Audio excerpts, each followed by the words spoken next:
أشهد أشهد أن لا إله أن لا إله إلا الله إلا الله وأشهد وأشهد أن أن محمدا محمدا رسول الله على رسول الله رسول الله. على رسول الله. To abinda kuka ce shi ne mun shaida shi babu abun bautawa da gaskiya sai Allah shi kai. Sannan mun shaida annabi Muhammad shi ne ɗan saƙon da Allah ya yabo manzansa, domin shi Allah daga lokacin da ya halicci duniya yana aiko waɗanda suke turo yake ba saƙo da za su faɗakar wa mutane.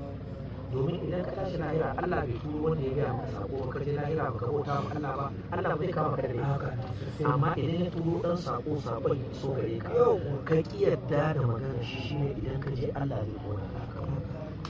To abin da muke magana shi ne muna magana ne yanzu ba yanzu duk abin da ka san kayan duniya a doka addinin musulunci mun ka dawo sabo yanzu kai ka fi a wurin Allah domin kai ba ka da mu komai.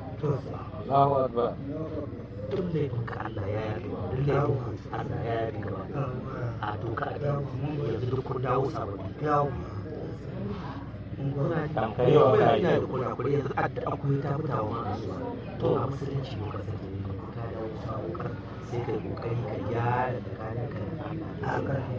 Yanzu ba wai faɗi da wani ba, na san akwai abubuwan da kuka yi a baya wanda kuka kusan cewa abu abin da ba ku yi kokari yanzu kiyaye su, koyi karatu, koyi ibada, a rika sallah, a rika azumi da sauransu.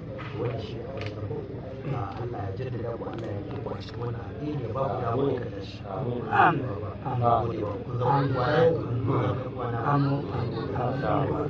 Ashhadu أشهد an la ilaha